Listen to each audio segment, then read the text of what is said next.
আল্লাহ পাক বলেন ইয়ারফাইল্লাহুল্লাযীনা আমানু মিনকুম ওয়াল্লাযীনা উতুল ইলমা দারাজাত। ঈমানদার ব্যক্তিদের সম্মান আমি আল্লাহ পাক বাড়িয়ে দেব, যাদেরকে ইলম দান করা হয়েছে, যারা আলেম, তাদের মর্তবা, তাদের মর্যাদা আমি আল্লাহ পাক বহু গুণে বাড়ায় দেব। আল্লাহর হাবিব বলেন কুন আলিমান, তুমি নিজে আলেম হও। আলেম হতে পারো না, আও মুতাআল্লিমান, নিজে আলেমের ছাত্র হয়ে যাও, তাও সম্ভব নয়। আও মুস্তামিআন, তাহলে তুমি আলেমের কথাকে গভীর মনোযোগ সহকারে শোনো। 4 নাম্বার আও মুহিব্বান, অথবা অন্তর থেকে আলেমদেরকে ভালোবাসো, মোহাব্বত করো। ওয়ালা তাকুনিল খামিস ফাতাহলিক, কিন্তু 5 নাম্বারটা হইও না, মানে আলেম বিদ্বেষী হইও না, তাহলে তুমি ধ্বংস হয়ে যাবে। ও আমার প্রিয় ভাইরা, নবী করিম সাল্লাল্লাহু আলাইহি ওয়াসাল্লাম বলেছেন ফাদলুল আলিমি আলাল আবিদি কাফাদলি আলা আদনাকুম। ও আমার সাহাবীরা, তোমাদের ভিতরে একেবারে আদনা সাহাবীর উপরে আমি নবীর মর্যাদা যেমন, তোমাদের আবেদের উপরে একজন আলেমের মর্তবা আল্লাহর কাছে ঠিক তেমন। আলেমদের বিরাট সম্মান এবং বিরাট মর্যাদা। ইয়াশফাউ ইয়াউমাল কিয়ামাতি থালাথাতুন, 3 শ্রেণী কিয়ামতের ময়দানে আল্লাহর দরবারে সুপারিশ করবেন। আল আম্বিয়া, 1 নাম্বার হচ্ছেন নবীগণ আল্লাহর দরবারে সুপারিশকারী হবেন। 2 নাম্বার হচ্ছে সুম্মাল উলামা, নবীগণের পরে উলামাদের মর্যাদা। উলামারা আল্লাহর দরবারে মানুষের জন্য সুপারিশ করবেন। 3 নাম্বার হচ্ছে সুম্মা শুহাদা, এরপরে শহীদরা আল্লাহর দরবারে মানুষের জন্য সুপারিশকারী হবে। ও আমার ভাইরা, 3 শ্রেণী আল্লাহর দরবারে সুপারিশকারী হবেন। 1 নাম্বার হচ্ছে নবীগণ, 2 নাম্বার হচ্ছে উলামারা, 3 নাম্বার হচ্ছে শহীদেরা। সুতরাং নবীদের সাথে, উলামাদের সাথে, শহীদদের সাথে সম্পর্ক রাখার দরকার আছে না নাই? আলেমদেরকে মন থেকে ভালোবাসেন, তাদেরকে বন্ধু বানিয়ে চলেন। নেককার মানুষের সংসব মানুষকে নেককার বানিয়ে দেয়, বদকার মানুষের সান্নিধ্য মানুষকে বদকার বানিয়ে দেয়। কোরআন মাজিদ আল্লাহ রাব্বুল আলামিন বলেছেন ইয়া আইয়ুহাল্লাযীনা আমানুত্তাকুল্লাহা, ইয়া আইয়ুহাল্লাযীনা আমানুত্তাকুল্লাহা ওয়া কুনু মা'আস সাদিকিন।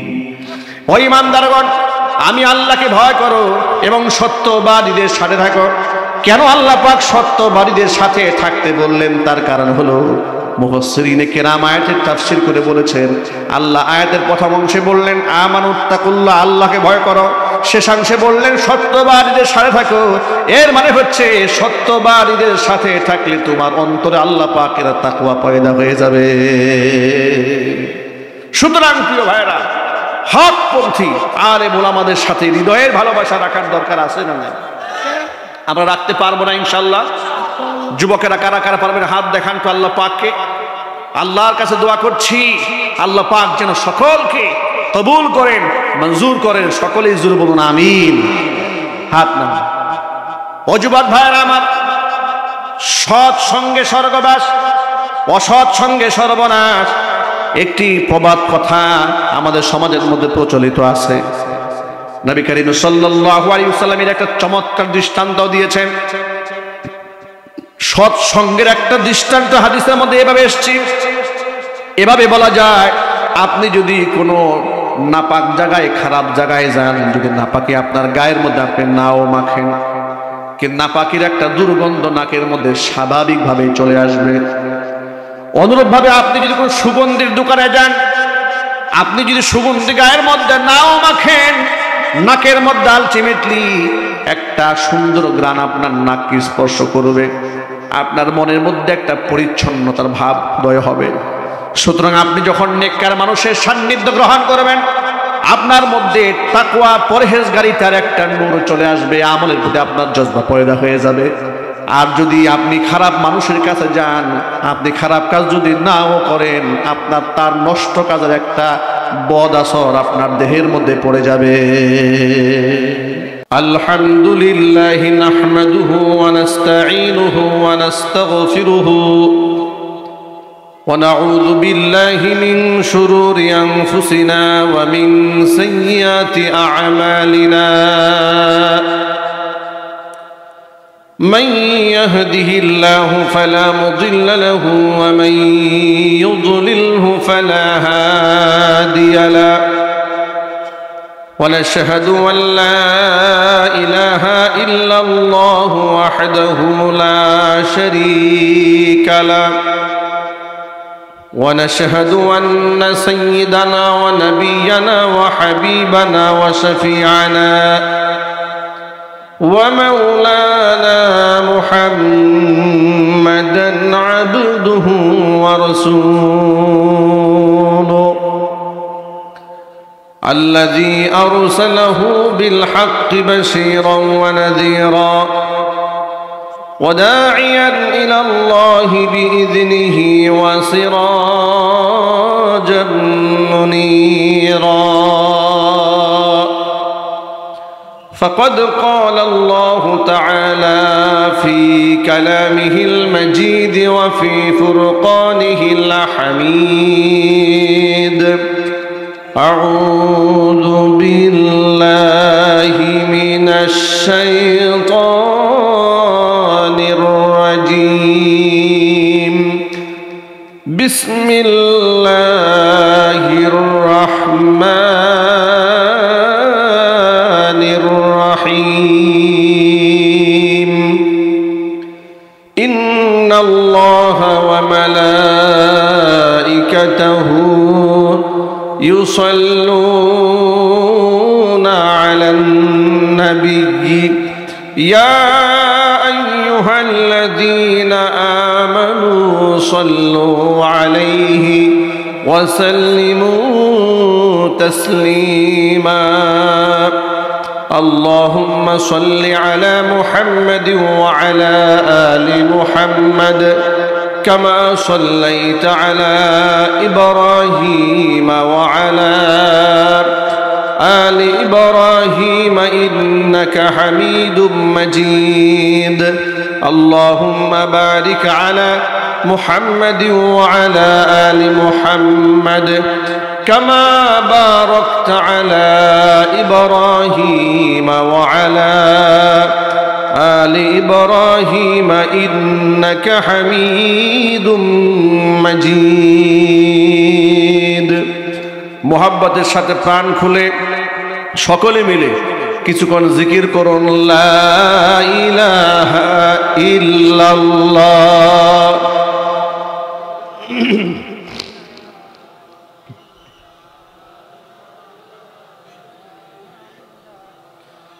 জবান ছেড়ে সকলেই পড়ুন লা ইলাহা ইল্লাল্লাহ লা ইলাহা ইল্লাল্লাহ লা ইলাহা ইল্লাল্লাহ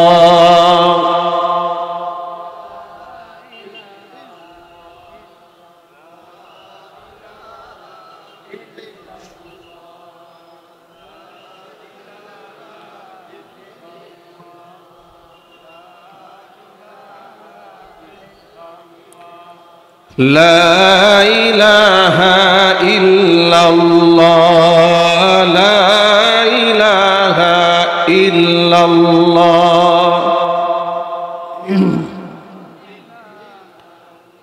لا إله إلا الله محمد رسول الله সাল্লাল্লাহু আলাইহি ওয়াসাল্লাম। ঐতিহ্যবাহী হবিগঞ্জ জেলার অন্তর্গত বানিয়াচং আলমপুর ইসলামী যুব সমাজ কর্তৃক আয়োজিত আজকের ইসলামী মহাসম্মেলনের শেষ অধিবেশনের সম্মানিত সভাপতি সাহেব, আমন্ত্রিত হাজারাত উলামায়ে কেরাম, মুরব্বিয়ান ইজম, অত্র এলাকা এবং পার্শ্ববর্তী এলাকার বিভিন্ন প্রান্ত থেকে ছুটে আসা দিনদরদি ইমানদার পরহেজগার মুত্তাকি মুসলিম ভাইয়েরা, পর্দার অন্তরায় অবস্থানগত আমাদের সকলের শ্রদ্ধাভাজন পর্দানিশীন মা এবং বোনেরা, মহান আল্লাহ রাব্বুল আলামিনের দরবারে আলী শানে লাখ কোটি শুকরিয়া আদায় করছি যে মহান মনিব মুসলিম উম্মার এই ক্লান্তি লগ্নে হাজারো প্রতিকূলতাকে উপেক্ষা করে শত সহস্র বাধাকে পেরিয়ে নবী করিম সাল্লাল্লাহু আলাইহি ওয়াসাল্লামের ভাষায় বেহেশতের বাগানের মধ্যে উলামায়ে ইকরামের মাজলিসে কোরআন হাদিসের মাহফিলে আমাদেরকে যথাসময়ে উপস্থিত হয়ে কোরআন সুন্নাহ থেকে আলোচনা শোনার সুযোগ করে দিয়েছেন। এজন্য আপনারা খুশি না বেজার, কম না বেশি? উচ্ছ্বসিত কণ্ঠে খুশি মনে মন প্রাণ উজাড় করে আল্লাহ পাকের শেখানো ভাষায় শুকরগুজার করছি। জবান ছেড়ে দিয়ে সকলে একযোগে বলছি আলহামদুলিল্লাহ। রব্বানা লাকাল হামদ হামদান কাসীরা তাইয়িবান মুবারাকান ফীহি। রব্বানা লাকাল হামদু কামা ইয়ানবাগি লিজালালি ওয়াজহিকা ওয়া আযীমি সুলতানিকা। আল্লাহ রাব্বুল আলামিন যেন আজকের ইসলামী মহাসম্মেলনকে কবুল করেন।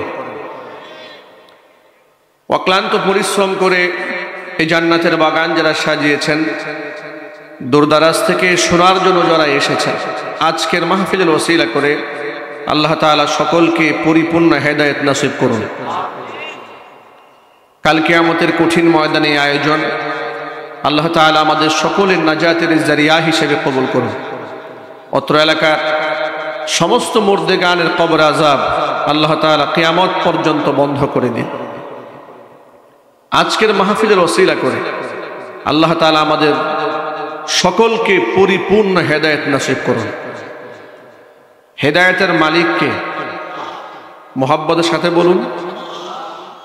পৃথিবীর কোনো আলেম কি হেদায়েতের মালিক? পৃথিবীর কোনো পীর, কোনো দরবেশ, পৃথিবীর কোনো আলেম, ওলিয়া দরবেশ তো অনেক দূরের কথা। আল্লাহ পাকের নির্বাচিত বান্দা আম্বিয়া আলাইহিমুস সালাতু ওয়াস সালাম, বেগুনাহ মাসুম, মর্যাদার তালিকায় আসমানের নিচে জমিনের উপরে সর্বোচ্চ মর্যাদার অধিকারী যাদেরকে আল্লাহ পাক বানিয়েছিলেন, আম্বিয়া আলাইহিমুস সালাতু ওয়াস সালাম, তারাও হেদায়েতের মালিক ছিলেন না। হেদায়েতের মালিকানা যদি নবীদের হাতে হতো, নবীদের হাতেই যদি থাকতো, ইব্রাহিম আলাইহিস সালাতু ওয়াস সালামের পিতা আযর ঈমান হারা হয়ে মুশরিক অবস্থায় দুনিয়া থেকে বিদায় নিতেন না।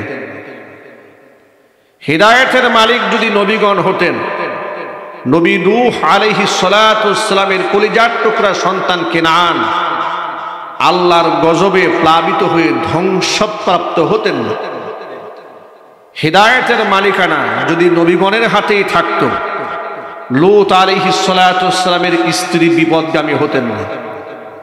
হেদায়েতের মালিকানা যদি নবিয়ুনা মুহাম্মদুর রাসূলুল্লাহ সাল্লাল্লাহু আলাইহি ওয়াসাল্লামের হাতেই থাকতো, নবী করিম সাল্লাল্লাহু আলাইহি ওয়াসাল্লামের কলিজার টুকরা চাচা আবু তালেব ঈমান হারা হয়ে দুনিয়া থেকে বিদায় নিতেন না। স্পষ্টতই প্রমাণ হয় হেদায়েত দেওয়ার মালিককে। হেদায়েত দেওয়ার মালিক যে নবীগণ নন, এই ব্যাপারটি কোরআন মাজিদ আল্লাহ পাক আয়াত নাজিল করে আবু তালেবের ইন্তেকালের পরে আল্লাহ পাক বিষয়টি খুব স্পষ্ট করে দিয়েছেন। যেমন আবু তালেব যখন ঈমান হারা হয়ে যখন দুনিয়া থেকে বিদায় হলেন, আল্লাহর নবী এত বেশি কষ্ট পাচ্ছিলেন। কারণ আপনারা এক বাক্যে বলুন তো, উম্মার উপরে কিংবা এই পৃথিবী বিশ্ববাসীর উপরে নবী করিম সাল্লাল্লাহু আলাইহি ওয়াসাল্লামের চেয়ে বেশি মহব্বত, বেশি ভালোবাসা আর কোনো মানুষের হবে? সবাই একটু জোর আওয়াজে বলুন। আল্লাহর নবীর অবস্থা তো এমন হয়েছে, ইহুদি মৃত্যু শয্যায় শায়িত, নবী করিম সাল্লাল্লাহু আলাইহি ওয়াসাল্লাম তার বাড়িতে গিয়েছেন এতটুকু দরদ নিয়ে, জীবনের শেষ সায়ান্নে যদি তাকে কালিমার দাওয়াত দেওয়া যায়, সে যদি কালিমা নিয়ে দুনিয়া থেকে বিদায় হয়, আল্লাহ পাকের এই বান্দা আল্লাহ পাকের জান্নাতে হবে। এই মহব্বত নিয়ে নবী করিম সাল্লাল্লাহু আলাইহি ওয়াসাল্লাম ইসলাম ও মুসলমানদের চূড়ান্ত শত্রু, মৃত্যু শয্যায় শায়িত ইহুদির দ্বারস্থ হয়েছেন, কালিমার দাওয়াত দিয়েছেন। আল্লাহর নবী যখন ইহুদিকে কালিমার দাওয়াত দিলেন, মৃত্যু পথের যাত্রী ওই ইহুদি ভালো করে কথাও বলতে পারছিল না, অবস্থায় এতটাই বেগতিক ছিল। আল্লাহ নবী সাল্লাল্লাহু আলাইহি ওয়াসাল্লামের দাওয়াত তিনি গ্রহণ করবেন কিনা পিতার সাহায্য চাইলেন। পিতাকে ইশারায় জিজ্ঞেস করলেন চোখের ভাষায়, মুহাম্মদ সাল্লাল্লাহু আলাইহি ওয়াসাল্লাম যা বলছেন আমি কি তার কথাটা মান্য করব? পিতা বুঝতে পারলেন ইহুদির পিতা ইহুদি, সে বলছে আতি আবুল কাসেম, আবুল কাসেম তোমাকে যা বলে তুমি তা মান্য করো।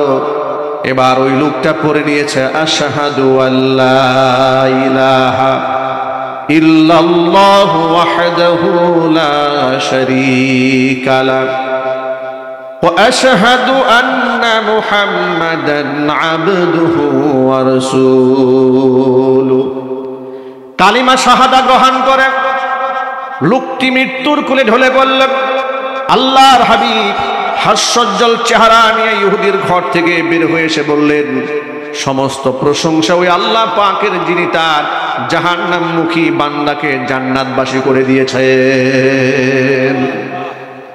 এতটুকু দরদ এবং মহব্বত একটা অমুসলিমের প্রতি আল্লাহ রসুলের ছিল। কিন্তু আজকে আফসোস এবং পরিতাপের সাথে আমরা লক্ষ্য করছি, আমরা যারা মুসলমান একে অপরের প্রতি এত বেশি হিংসা বিদ্বেষ পরশ্রী কাতরতায় আমরা জর্জরিত। নামাজ পড়ি এক মসজিদে, আসসালামু আলাইকুম রহমাতুল্লাহ বলে ডান দিকে সালাম ফিরিয়েছি, বামে সালাম ফিরিয়েছি, নামাজ শেষ আস্তে করে বের হয়ে যাচ্ছে, একজন আরেকজনের চেহারার দিকে ফিরে তাকায় না। এই বাস্তবতা নাই বাংলাদেশে? আওয়াজ নাই। বাস্তবতা আছে না নাই? আফসোস এবং পরিতাপের সাথে আরো বলতে হচ্ছে, এই আচরণ সাধারণ মানুষের মধ্যে থাকলে কিছুটা মানা যায়, এর চেয়েও জঘন্যতম আচরণ আজকে আলেম সমাজের মধ্যে দেখা দিয়েছে। টুপি দিয়ে মানুষকে ভাগ করা হচ্ছে, হক না বাতিল। গায়ের পোশাক দেখে ভাগ করে ফেলা হচ্ছে।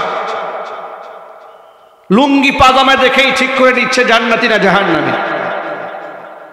নিজে দুরাকাত নামাজ পড়ে নিজেকে জাহান্নামের সর্দার দাবি করছে। আর যে কোনো লোককে দেখলেই ও কাফের, ও বাতিল, ওর আকীদা ঠিক নাই, ও বিভ্রান্ত। মানে নিজেকেই একেবারে 100% পরিশুদ্ধ দাবি করার মতো যে মন মানসিকতা ইতিমধ্যে অনেকের মধ্যে দেখা দিচ্ছে, এর দ্বারা সমাজ টুকরা টুকরা হয়ে যাচ্ছে, সমাজ বিভক্ত হচ্ছে।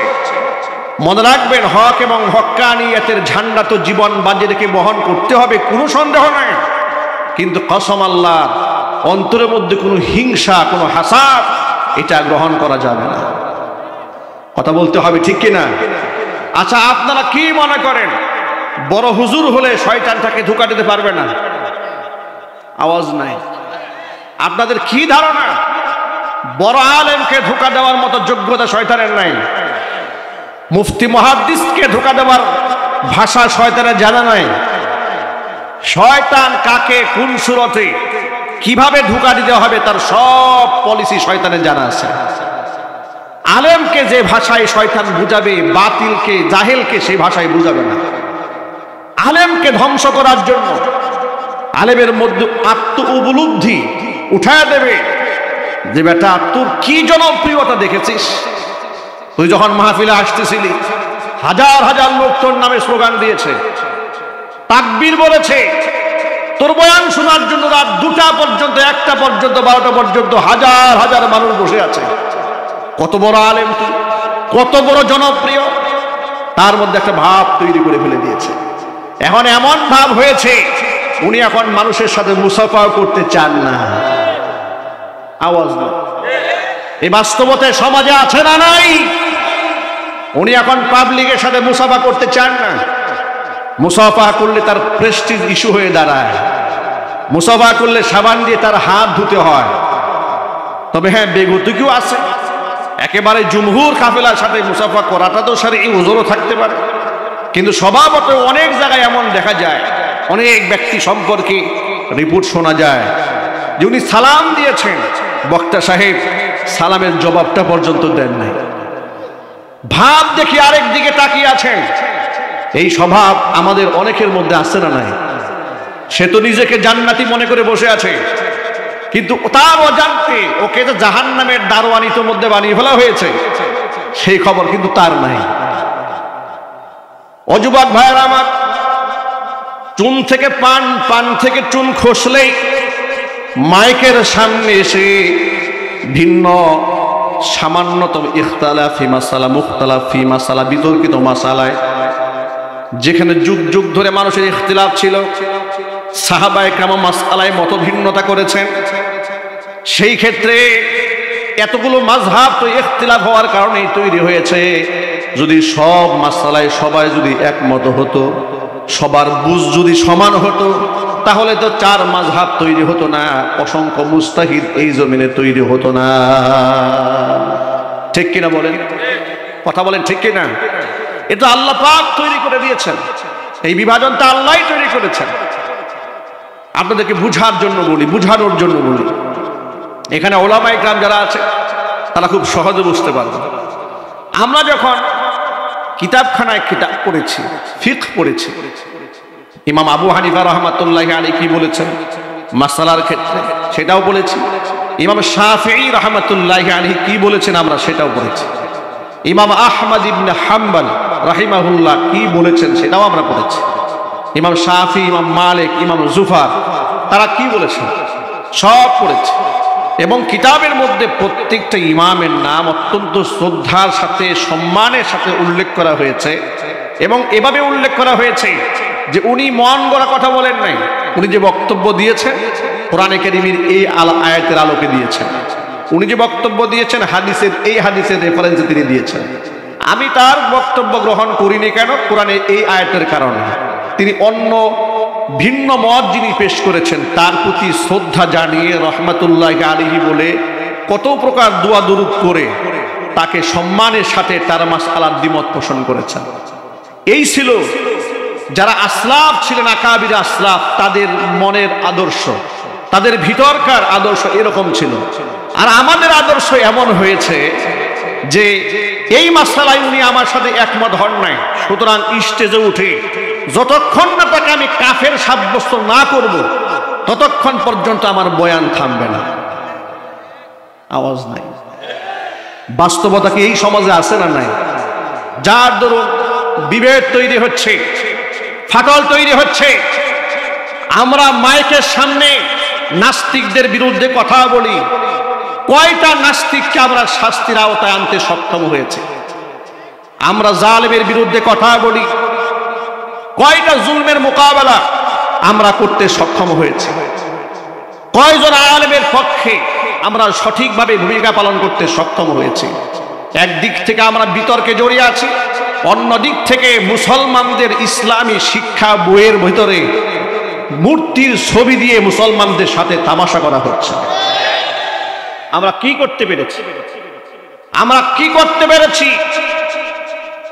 আলেম বিদ্বেষী কুখ্যাত বাংলাদেশে উল্লেখযোগ্য ব্যক্তি যারা গোটা বাংলাদেশের আলেম সমাজের কাছে ইসলাম বিদ্বেষী হিসেবে চিহ্নিত, মন্ত্রী বাহাদুর হয়ে বসে আছে। কি করতে পেরেছি আমরা? আমরা নিজেদেরকে ভাগ করেছি, টুকরা টুকরা করে দিয়েছি নিজেদেরকে। অমুকে ওয়াহাবি, অমুকে সুন্নি, অমুকে মাযহাবি, অমুকে লা মাযহাবি, ইনি আলিয়া, ইনি কাওমি, আমি বড় হুজুর, আমি ছোট হুজুর, আমার নাম উপরে থাকবে নিচে থাকা যাবে না, ওনার নাম উপরে থাকবে নিচে থাকা যাবে না। সব নিজেরা নিজেরা শেষ করে নিজেরাই নিজেদেরকে ধ্বংসের দ্বার প্রান্তে ছেড়ে দিয়েছে। আমরা ভেদাভেদ রাখতে চাই না। কোরআনে কারীমের স্বার্থে, ইসলামের স্বার্থে ঐক্যবদ্ধ হয়ে কাজ করতে চায়। রাজি আছেন না ইনশাআল্লাহ? আল্লামা মামুনুল হক হাফিজাহুল্লাহ আজকে তার অসহায় চাহনি এমন একটা হৃষ্টপুষ্ট জওয়ান যার হুঙ্কারে বাতিল থর থর করে কেঁপেছে, আজকে তিনি লাঠি ভর করে হাঁটে। ও যুবক, তোমার তো লজ্জা হওয়া উচিত। ও আলেম সমাজ, তোমার তাহাজ্জুদের নামাজ, তোমার তো শরম হওয়া উচিত যে তুমি তাহাজ্জুদ পড়তে পারো কিন্তু বাতিলের বিরুদ্ধে একটা কথা বলতে পারো না। কি নিয়ে দাঁড়াবে আল্লাহর সামনে? কি নিয়ে দাঁড়াবে পরকাল রাসূলের সামনে? ভেদাভেদ ভুলে যাও, মুসলমান ঐক্যবদ্ধ হয়ে যাও। বাংলার এই ৫৬,০০০ বর্গ মাইলের সীমানার ভেতরে মুসলিম অধ্যুষিত এই দেশে আর একজন আলেমকে আমরা নির্যাতিত হতে দেব না। এই কাফেলায় ঐক্যবদ্ধ হতে হবে, হাত তুলে সকলকে প্রস্তুত গ্রহণ করতে হবে।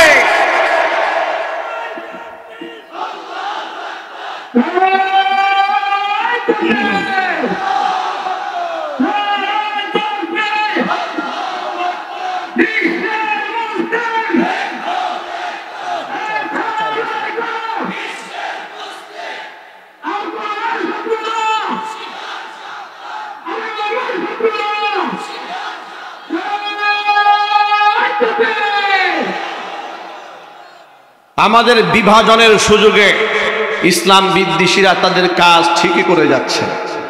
কথা বলেন ঠিক কিনা? যেহেতু আমরা বিভাজন হয়েছে, আমরা স্টেজ বানিয়েছি আমার ভাইয়ের বিরুদ্ধে কথা বলার জন্য।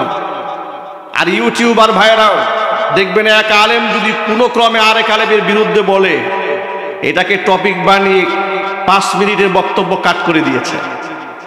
1.5-2 ঘন্টা বক্তব্যের মধ্যে গুরুত্বপূর্ণ টপিক বানিয়েছে এই বক্তা আরেক বক্তার বিরুদ্ধে কি বলেছেন।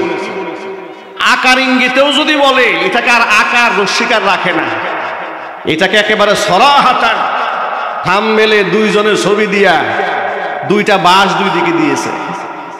অমুক বক্তা অমুক কেমন বাঁশ দেওয়া দিলেন, দিয়ে দিয়েছে। দেখা গেল খোঁজখবর নিয়ে যার দিকে বাঁশ ইঙ্গিত করেছে ওই বক্তা বলার সময় ওই ব্যক্তির নাম মনে চিন্তাও করে না, কিন্তু ইউটিউবার বুঝে ফেলেছে কাকে দিয়েছে। কথা বলেন না ঠিক কিনা?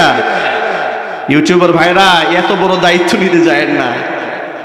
উনি কাকে মেনশন করে বলেছেন, তার কাছ থেকে আপনি সরাহাতান শুনেছেন, তার কাছ থেকে আপনি শুনেননি।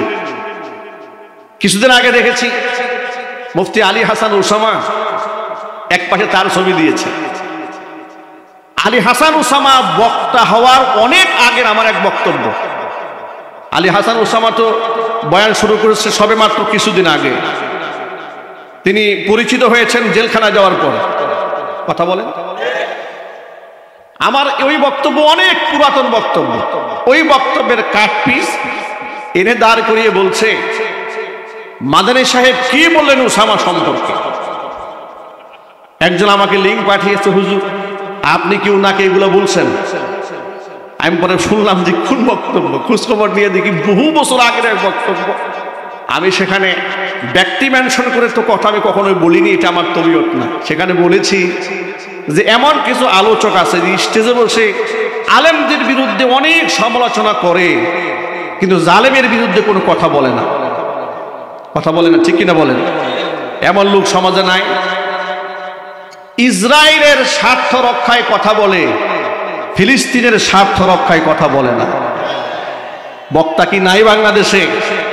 আমি ব্যাপকভাবে ইঙ্গিত করে বলেছি যে আমি এই বাংলাদেশে কত ইসলাম বিরোধী কর্মকাণ্ড হয়, আপনি ওই সমস্ত ব্যক্তিদের মুখে কোনো প্রতিবাদ শুনবেন না। শুধুমাত্র অমুক আলেম কাফের, অমুকের আকীদা ঠিক নাই, অমুকের আদর্শ ঠিক নাই, ওর ঈমান ঠিক নাই, এটা নিয়ে তাদের গবেষণা।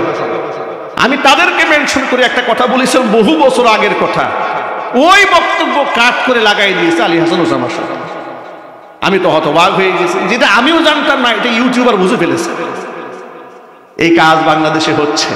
আমি অনুরোধ করব প্রিয় ভাইরা, এমন কোনো কথা আপনি থাম্বনেল দেবেন না, এমন কোনো ভাষায় আপনি প্রচার করবেন না যেটা বাতিলের জন্য খোরাক হয়, আলেমদের মধ্যে বিভেদ তৈরি করার কারণ হয়। আপনাকে আল্লাহর দরবারে আসামি হতে হবে। কথা বলেন ঠিক কিনা? বরং কি করতে হবে? ইন্নামাল মুমিনুনা ইখওয়া ফাআসলিহু বাইনা আখাওয়াইকুম। যদি মুসলমান একে অপরের ভাই, যদি দেখো কোন আলেমের সাথে আলেমের দূরত্ব তৈরি হয়েছে, এই দূরত্ব দূর করে ভালোবাসার বন্ধনে আরেক ভাইকে কিভাবে আবদ্ধ করা যায় সেই প্রচেষ্টায় নিয়োজিত হও। যেখানে আগুন লেগেছে পেট্রোল ঢেলে দিও না, সম্ভব হলে এখানে পানি ঢেলে দাও, আগুনকে নিভিয়ে দাও, তুমি সব প্রাপ্ত হবে। কথা বলতে হবে ঠিক কিনা? আমরা কি ইনশাআল্লাহ সেই পথে হাঁটবো? তো ইনশাআল্লাহ আমরা আজকের পর থেকে ভেদাভেদ ভুলে যেতে চাই। বাতিলরা এক হয়ে যাওয়ার কারণে দুঃখ নিয়ে একটা কথা বলি, কথাগুলো খুব ভালো করে শোনেন। বাংলাদেশের সেলিব্রিটি তারকা সাকিব আল হাসান কয়েকদিন আগে দেখলাম সালামও দিতে জানে না, বিসমিল্লাহির রহিম বলতে জানে না। কথা বলেন ঠিক কিনা বলেন? আগেই ফতোয়া দিয়েন না। প্রশ্ন হচ্ছে উনি সালাম দিতে জানেন না, বিসমিল্লাহ বলতে জানেন না। এটা তার অপারগতা। এটা একটি বৃহত্তর, দ্বিতীয় বৃহত্তর মুসলিম দেশের জনগোষ্ঠী হিসেবে আমরা লজ্জিত। কথা বলতে হবে, ঠিক কিনা? আচ্ছা, সে কি পড়াশোনা করে নাই? কথা বলে নাই। পড়াশোনা করেনি, মাদ্রাসায় পড়াশোনা করেনি, স্কুলে পড়েনি, পড়েছে। ন্যূনতম তো 10-11 বছর তো পড়াশোনা ন্যূনতম করেছে, 12 বছর পড়াশোনা করেছে। সেখানে ধর্মীয় সাবজেক্ট আছে না বাংলাদেশে স্কুলে? আমাদের দেশে প্রাইমারিতে, আমরা আফসোস করে বলি, প্রাইমারি স্কুলে শিক্ষা ব্যবস্থা কিংবা স্কুল কলেজে ধর্ম শিক্ষাটাকে রাখা হয়েছে শুধুমাত্র মুসলমানদেরকে আই ওয়াশ করার জন্য, ধোঁকা দিয়ে বোকা বানাবার জন্য, ধর্ম শিখাবার জন্য রাখা হয় নাই।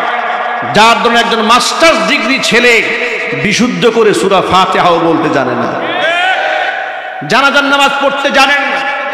আমাদের মক্তবের বাচ্চারা মাত্র 2 বছর মক্তবে পড়েছে, সে জানাজার ইমামতি করতে পারে, সে ঈদের নামাজ পড়াতে জানে, সে কালিমায়ে তাইয়্যিবা, কালিমায়ে শাহাদা সব জানে, বিশুদ্ধভাবে কোরআনে কারীম তিলাওয়াত করতে জানে। মাত্র পড়েছে ক বছর? 2 বছরে সব জানে। উনি 12 বছরে জানলেন না কেন? আমরা দেখেছি স্কুলে, যখন আমি নিজেও পড়েছি, ধর্ম সাবজেক্ট জীবনেও কেউ টিউশনি করে না, এটাকে প্রাইভেটও পড়ে না। ইংরেজি পড়ে, অঙ্ক পড়বে, এমনকি রসায়ন পড়বে, কেমিস্ট্রি পড়বে, বায়োলজি পড়বে। ধর্ম সাবজেক্ট কেউ প্রাইভেট পড়ে না। প্রাইভেট পড়া ছাড়াই সবসময় 90-এর উপরে নাম্বার পায়। আওয়াজ নাই। আমি যখন স্কুলে পড়েছি, আমার নিজের কথা বলি, জীবনে ধর্ম সাবজেক্ট প্রাইভেট পড়ে ইংরেজি পড়েছি, কিন্তু ধর্ম সাবজেক্টে নাম্বার পেয়েছি 97-98। আমি আমার প্রাপ্তবয়স্ক হওয়ার পরে আমি আত্মউপলব্ধিতে আনলাম, এর কারণটা কি? কারণটা কি? না পড়ে এত নাম্বার পাইলাম কেন? পরে হিসাব নিকাশ করে ভালো করে বুঝে দেখলাম, বড় হওয়ার পরে বুঝলাম, ধর্ম সাবজেক্ট যে লেখে ও তো বুঝেই না, যে ধর্ম সাবজেক্টের খাতা দেখে ও আরো বুঝে না। আওয়াজ নাই। খাতা যখন দেখার পরে সে বুঝতে পেরেছে যে কিন্তু বুঝলাম না, আনাকুম না জানাকুম, মোটামুটি ভালোই লিখছে মনে হয়, 90 দিয়ে দাও। কথা বলেন ঠিক কিনা? এইরকম অবহেলা করে করে একেবারে আমাদেরকে বরবাদ করে দেওয়া হয়েছে। তার বাস্তব প্রমাণ হচ্ছে সাকিব আল হাসান। এত পড়াশোনা করেছে, অনর্গল ইংরেজিতে কথা বলতে জানে, কিন্তু আসসালামু আলাইকুম বলতে জানেন না, বিসমিল্লাহির রহিম বলতে জানেন না। এর চেয়ে আফসোস আর পরিতাপের বিষয় আর কি হতে পারে? কিন্তু আমাদের প্রশ্ন হচ্ছে, এটা কেন হলো? আজকে 90-95% মুসলিম অধ্যুষিত দেশে তারা আইনজ্ঞ হয়ে গেলেন, মেম্বার অফ পার্লামেন্ট হলেন, এমপি হয়ে গেলেন, তারা এখন আইন প্রণেতা হয়ে বসে আছেন। নায়ক ফেরদৌস এমপি হয়ে গেলেন, তিনি এখন আইনজ্ঞ হয়ে গেছেন, তিনি এখন ইসলামের পক্ষে বিরাট ভূমিকা রাখবেন। কি বলেন আপনারা? ইসলামের পক্ষে কাজ করবেন? এই বোতলে যদি পানি থাকে ঢাললে কি করবে? আর পেশাব থাকলে পেশাব করবে। এখন আপনি নিজে আইন প্রণেতা বানিয়ে দিয়েছেন, সারা জীবন উলঙ্গ মহিলাদেরকে নিয়ে ডান্স করেছেন, তাকে আপনি আইন প্রণেতা বানালেন, তাহলে সে এই সমাজের মধ্যে বেহায়াপনা বন্ধ করবে না, সে যাত্রা চালু করবে। কথা বলতে হবে, ঠিক কিনা বলেন? সিনেমা হল বন্ধ করবে না, সিনেমা হল চালু করবে। যুবকদেরকে চরিত্রহীন বানিয়ে ফেলবে, লম্পট বানিয়ে ফেলবে।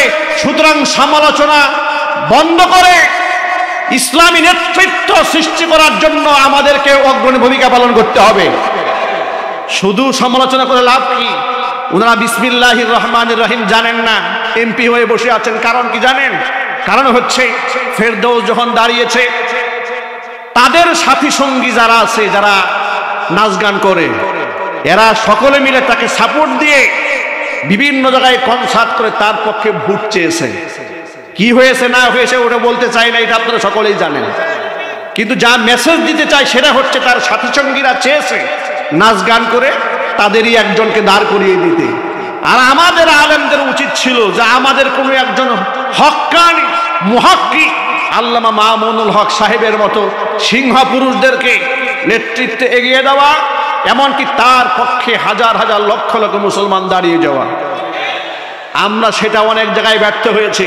বরং এমনও হয়েছে কোন জায়গায় যদি কোনো আলেমের উত্থান হয়েছে, আরেক মসজিদের খতিব সাহেব বলেছে আরে মেয়ে ওর তো আকীদাই ঠিক নাই। কথা বলেন না ঠিক কিনা বলেন? বিভাজন কিভাবে তৈরি হয়েছে দেখুন। ধরেন রফিক মাদানী অ্যারেস্ট হলো, আরেকজনে বললেন আরে মেয়ে ও একটু বাড়াবাড়ি একটু বেশি করছে, এই জন্য এটা হয়েছে। এটা না করে যদি এমন হতো রফিক মাদানী যা বলেছে হক বলেছে, কথা বলে, এই কণ্ঠের একটা কণ্ঠের সাথে যদি বাংলাদেশের 3 লক্ষ জুমার মসজিদের মিম্বারের থেকে একই আওয়াজ উঠত, রফিকুল ইসলাম মাদানী যা বলেছে হক বলেছে, আল্লামা মামুনুল হক হাফিজাহুল্লাহ যা বলেছে হক বলেছে, মুফতি জসিমউদ্দিন রহমানী যা বলেছে হক বলেছে, এভাবে যদি মাজলুমদের পক্ষে আমাদের কণ্ঠের আওয়াজ উঠলো, আল্লাহর কসম করে বলি বিশুদ্ধ বাংলা ভাষায় কথা বলতে জানে না কিংবা সালাম দিতে জানে না, যারা বিসমিল্লাহির রহমানির রহিম বলতে জানে না, এই সমস্ত অযোগ্য ব্যক্তিরা মেম্বার অফ পার্লামেন্ট হতে পারতো না। চিল্লায়ে বলো মুসলমান ঠিক কিনা?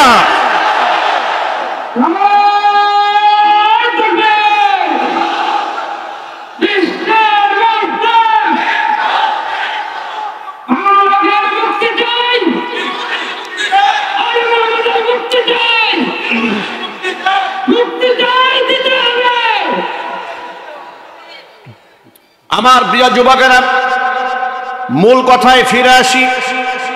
এই সব তৈরি হয়েছে আমাদের অনেকের ফসল এগুলো। এই জন্য আমরা আর বিভাজন তৈরি করে রাখতে চাই না, আমরা সকলেই ঐক্যবদ্ধ হতে চাই। হক্কানে আলেম ওলামাদের নেতৃত্বে আমরা এক হতে চাই, আলেমদেরকে অন্তর থেকে ভালোবাসতে চাই। নবী করিম সাল্লাল্লাহু আলাইহি ওয়াসাল্লাম বলেছেন কুন আলিমান, নিজে আলেম হও।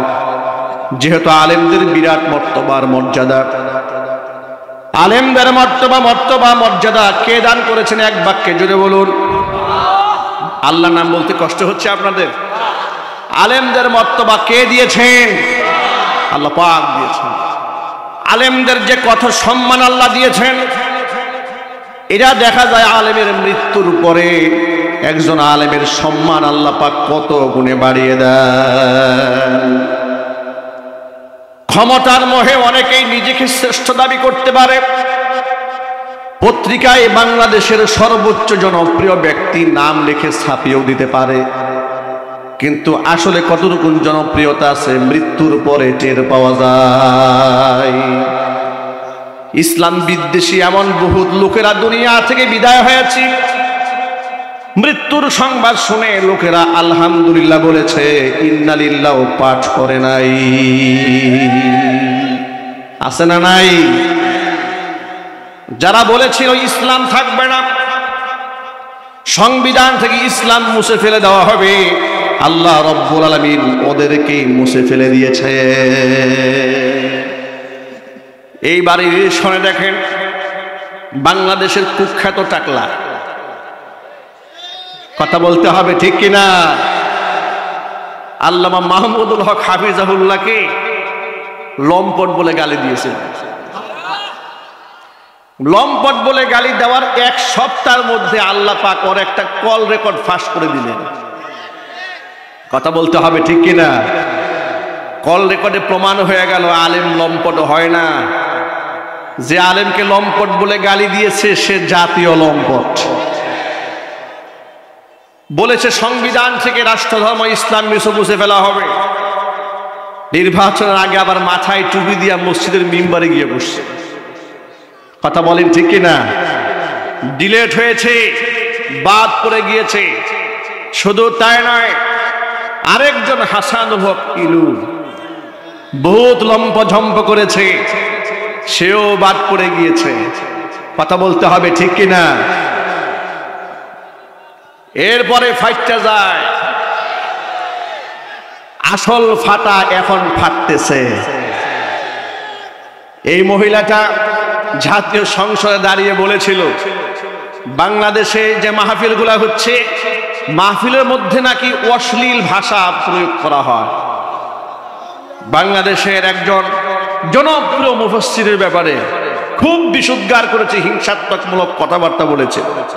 শুধু তাই না, মাহফিলের মধ্যে নাকি অশ্লীল বাক্য বলা হয়। আমার বক্তব্য হচ্ছে, মাহফিলে অশ্লীল বাক্য বলা হয় আর ওনার গানের মধ্যে শুধু তাসাউফ বিতরণ হয়। কথা বলেন ঠিক কিনা? বরং তার গানের ভাষা এত অশ্লীল, এত নোংরা, এত বাজে, এগুলা কোনো যুবক মনোযোগ সহকারে শুনলে যুবকের লুঙ্গি এমনি নষ্ট হয়ে যাবে। উনি আসছে আলেমদেরকে নসিহত খয়রাত করতে। সুতরাং যারা ইসলামের সাথে গুতাগুতি করতে এসছে, বুখারী, মুসলিম, তিরমিজি, আবু দাউদ, নাসাই, সিয়াসিত্তা সব পড়ে ফেলেছে, সব পড়ে আমাদেরকে সবক শোনাতে এসেছে। কিন্তু এত কিছু করার পরেও যে ফাইটটা যাই বলা যায় না, এটা উনি শিখতে পারেন নাই। কথা কন ঠিক কিনা? সব বাদ পড়েছে। এদেরকে আমরা বাদ দেইনি, যারা এদেরকে মাথায় তুলে নেচেছিল ওরাই বাদ দিয়েছে।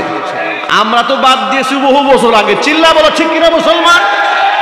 আমরা তো বহু আগেই এদেরকে বাদ দিয়ে দিয়েছি।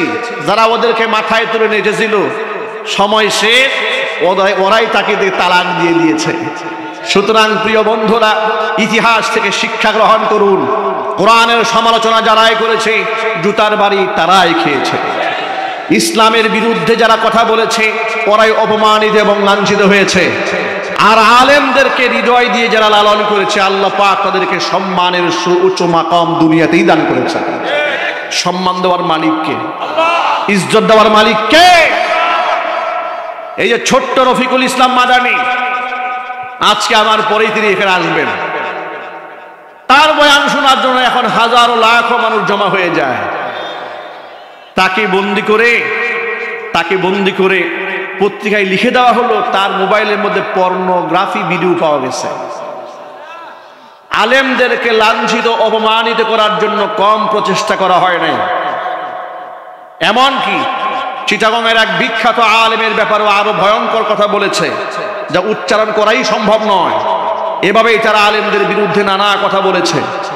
কিছুদিন আগে মুক্তি পেয়েছে মুফতি আমির হামজা, সে নাকি জাতীয় সংসদ ভবনে হামলা করবে এমন একটা পরিকল্পনা আটা হচ্ছিল, ইত্যাদি ইত্যাদি মামলায় দেওয়া হয়েছে। যাদেরকে লাঞ্ছিত, অপমানিত লোকেরা করতে চেয়েছে, বাতিলরা করতে চেয়েছে, মানুষের অন্তরে তাদের মোহাব্বত আল্লাহ পাক তত বেশি ঢেলে দিয়েছে।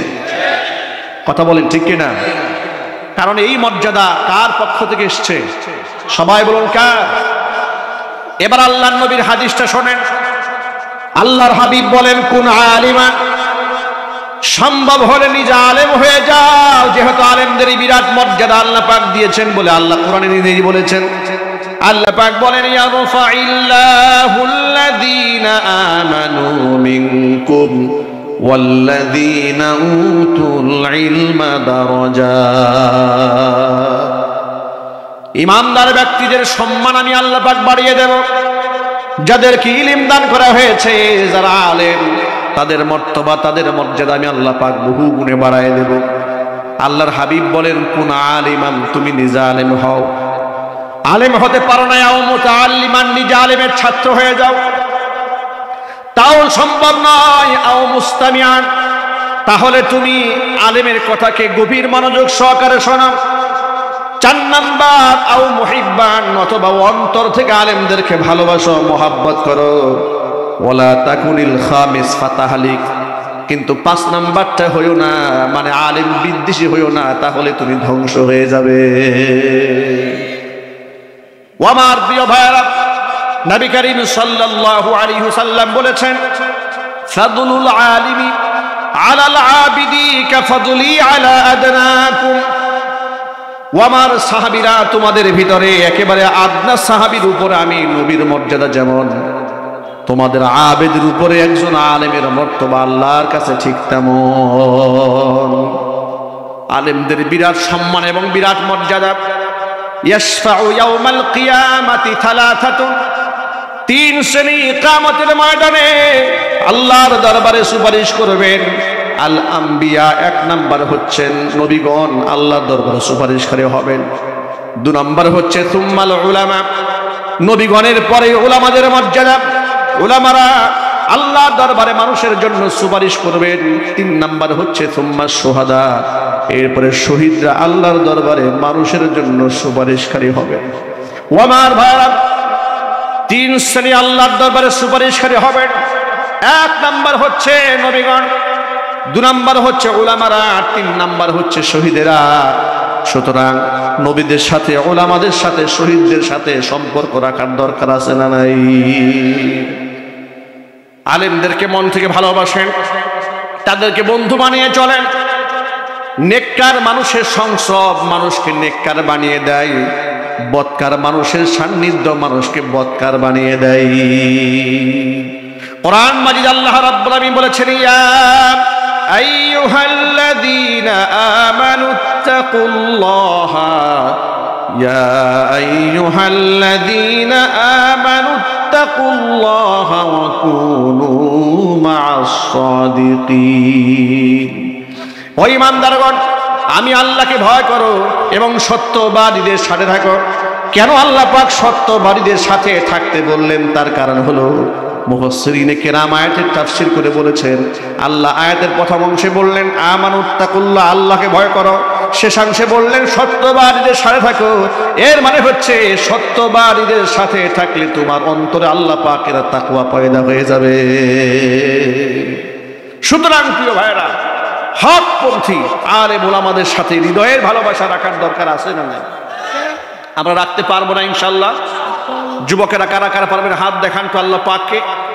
আল্লাহর কাছে দোয়া করছি আল্লাহ পাক যেন সকলকে কবুল করেন, মঞ্জুর করেন। সকলেই জোরে বলুন আমিন। হাত না। ও যুবক ভাইরা আমার, সৎ সঙ্গে স্বর্গবাস, অসৎ সঙ্গে সর্বনাশ, একটি প্রবাদ কথা আমাদের সমাজের মধ্যে প্রচলিত আছে। নবী করিম সাল্লাল্লাহু আলাইহি ওয়াসাল্লামের একটা চমৎকার দৃষ্টান্ত দিয়েছেন।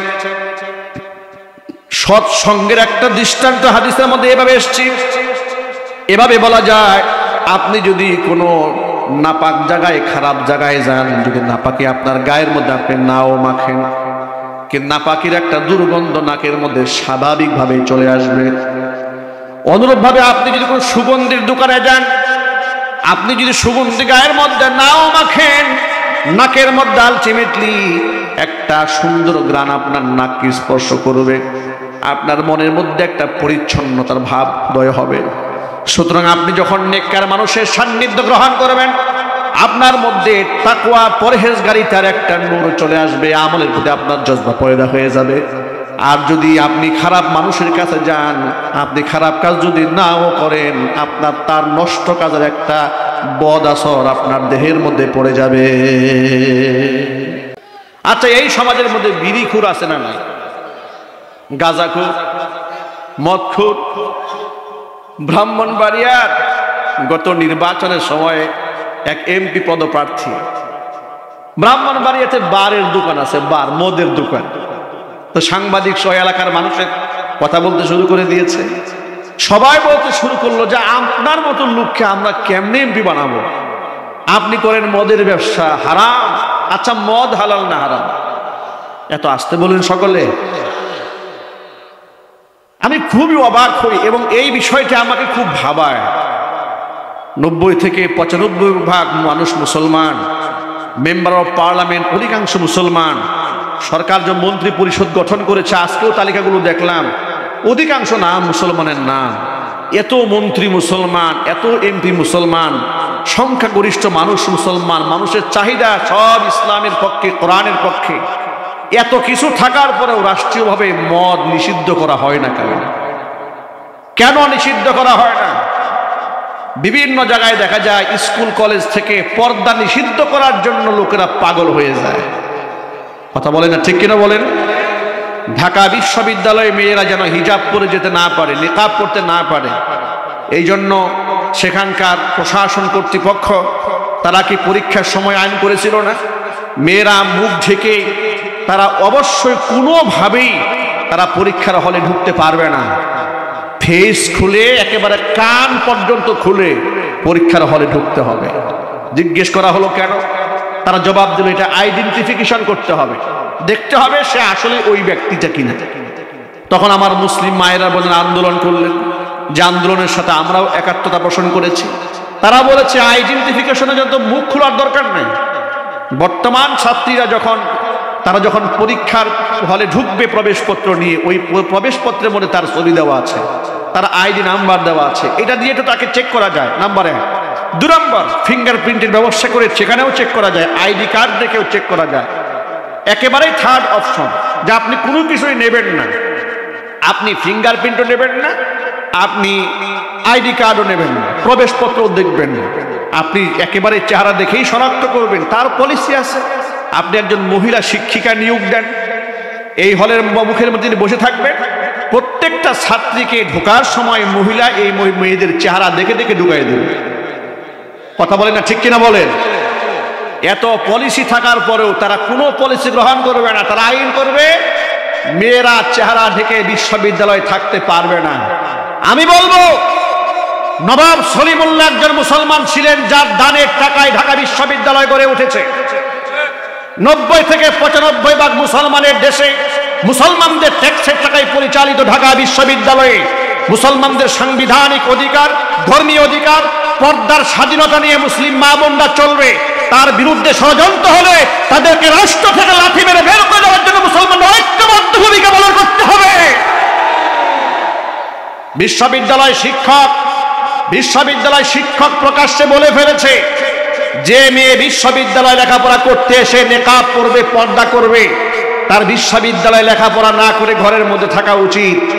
আমরা আমাদের ভাষায় বলি যে শিক্ষক এমন কথা বলেছে যে পর্দা করতে গেলে বিশ্ববিদ্যালয় লেখাপড়া করা যাবে না। আমরাও বলি বিশ্ববিদ্যালয় শিক্ষক হয়ে বেপর্দার পক্ষে যে ব্যক্তি কথা বলবে, পর্দাহীনতার পক্ষে যে ব্যক্তি কথা বলবে, সে মুসলমানদের দেশের বিশ্ববিদ্যালয় শিক্ষক হতে পারে না। সে পতিতালয়ের দালাল ছাড়া কোনো জায়গায় তাকে কাজে দেওয়া উচিত নয়।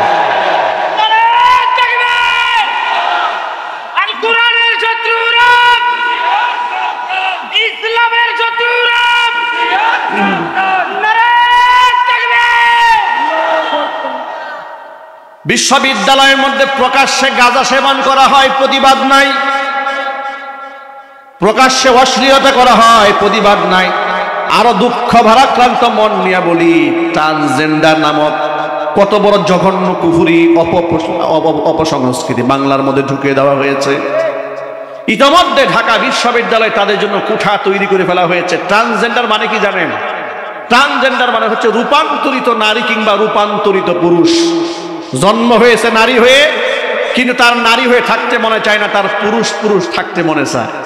সে নিজেকে পুরুষ ফিল করে, কিংবা পুরুষ হয়ে জন্মগ্রহণ করেছে, এখন তার পুরুষ হয়ে থাকতে মনে চায় না, তার নারী হয়ে থাকতে মনে চায়। তাদের দাবি কি? সে বলতে থাকে যে আমি তো জন্মগত পুরুষ, তবে আমি আমার নিজেকে মেয়ে মনে করি। আচ্ছা, এটা নিজেকে মেয়ে মনে করলো, এরপরে সার্জারি করে কিছু অঙ্গ প্রত্যঙ্গের চেঞ্জ করেছে, তাকে কি এবার নারী বলা যাবে? আওয়াজ নাই। তাকে কি নারী বলার সুযোগ আছে? কিছুদিন আগে দেখেছি ঢাকা বিশ্ববিদ্যালয়ের ইসলামী আন্দোলনের আমার যুবক ভাইয়েরা, তারা প্লে কার্ড নিয়ে দাঁড়িয়েছে, সেখানে লেখা আছে একটা জন্মগত পুরুষ যদি নিজেকে মহিলা দাবি করলে তাকে মহিলা কোঠা ছেড়ে দেওয়া হয়। তাহলে মাননীয় ভিসি মহোদয়কে বলবো, আমি এখন থেকে নিজেকে ভিসি মনে করতেছি, সুতরাং ভিসির বাসভবনটা আমার জন্য ছেড়ে দেওয়া হোক। কথা বলে না, ঠিক কিনা বলে? শুধু মনে মনে চিন্তা করলেই যদি তার জন্য কোঠা ছেড়ে দেওয়া হয়, তাহলে আমিও তো নিজেকে আজকে থেকে ভিসি মনে করতেছি, সুতরাং ভিসির বাসভবন আমাকে ছেড়ে দেওয়া হোক। আমি অবাক হয়ে গিয়েছি, এই ট্রান্সজেন্ডার রূপান্তরিত নারী পুরুষ এটা বাংলাদেশে ঢুকে দেওয়া হয়েছে সমকামিতাকে প্রমোট করে দেওয়ার জন্য। হিজরা আর ট্রান্সজেন্ডার কিন্তু এক জিনিস নয়। হিজরার স্রষ্টাকে একটা আওয়াজ দিয়ে বলেন, আরো চিৎকার দিয়ে বলুন। তার ব্যাপারে শরীয়তে ডিটেইলস মাসআলা রয়েছে। যদি বাহ্যিক অবয়ব যদি পুরুষের মতো হয় তো মাসলা পুরুষের মতোই, নারীর মতো যদি বাহ্যিক অঙ্গ প্রত্যঙ্গ হয়, শরীয়তে সব মাসআলা তার জন্য নারীর মাসআলা প্রযোজ্য হয়ে যাবে। জীবন চলার ক্ষেত্রে শরীয়তের নারী প্রসঙ্গ যত মাসআলা আছে সব তার সাথে সেট হবে। যেমন সে জামাতে মসজিদে নামাজ যাবে না, ঘরের মধ্যে নামাজ পড়বে, সে পর্দা করে চলবে, নেকাব হিজাব দিয়ে চলবে।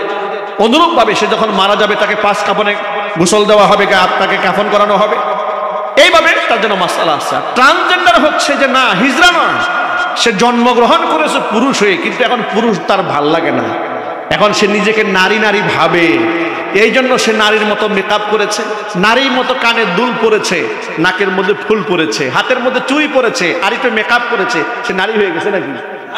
এখন তাকে নারী মনে করে যদি মহিলা হোস্টেলে ঢুকাই দেওয়া হয়, অবস্থাটা কি হবে একটু চিন্তা করেন। জন্ম হয়েছে পুরুষ, এখন সে নারী ফিল করে, আপনি তাকে নারী মনে করে ঢুকাই দিলে মহিলা হোস্টেলে। অবস্থা কি হবে? বেগতিক হয়ে যাবে। আরেকটু অ্যাডভান্স করে যদি বলা যায়, জন্মগ্রহণ করেছে পুরুষ হয়ে, কিন্তু এখন সে নারী নারী ফিল করে নারীর মতো পোশাক পরে। ভবিষ্যতে তার বিবাহের দরকার আছে না নাই? সে কাকে বিবাহ করবে? এখন সে তো এখন নারী হয়ে গেছে, বিবাহ করবে কাকে? পুরুষকে। এখন সে কি জন্মগত কি পুরুষ, বিবাহ করলো কি পুরুষ। তাহলে পুরুষ পুরুষকে বিবাহ করলো, রেজাল্ট হোমোসেক্স, সমকামিতা। যে গুনার কারণে কওমে লূতকে আল্লাহ পাক ধ্বংস করে দিয়েছে, যে গুনার কারণে জমিন সহ উল্টিয়ে সেখানে ডেড সি তৈরি হয়েছে, মৃত সাগর তৈরি হয়েছে, বাহারে মাইয়িত তৈরি হয়েছে, যেখানে একটা প্রাণী পর্যন্ত বসবাস করতে পারে না।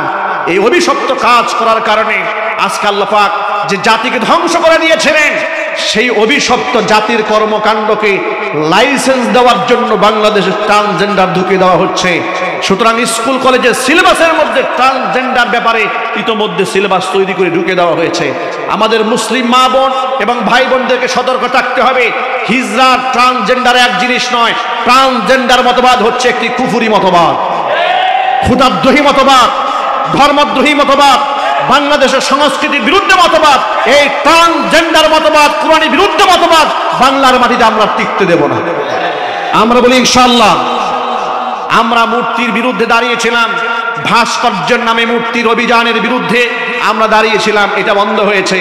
আমরা ঐক্যবদ্ধভাবে যদি আমরা আবারও সামনে এগিয়ে যেতে পারি, সমস্ত কুফরি মতাদর্শ বাংলার মাটি থেকে আমরা ধূলিসাৎ করতে পারবো ইনশাআল্লাহ। সুতরাং আলেমরা যদি এই কুফরি মতাদর্শ ধ্বংসের বিরুদ্ধে আপনাদেরকে ময়দানে ডাক দেয়, আপনারা কি ঐক্যবদ্ধভাবে থাকতে পারবেন তো ইনশাআল্লাহ? কারা কারা পারবেন আমি দুহাত দেখতে চাই। আল্লাহ তুমি আমার ভাইদেরকে কবুল করো, চিৎকার দিয়ে এখন আমিন। হাত নামা। যুবক ভাইদেরকে বলবো, ভাইয়েরা আমার, ভয়ের কোনো কারণ নাই, ভয় পাবে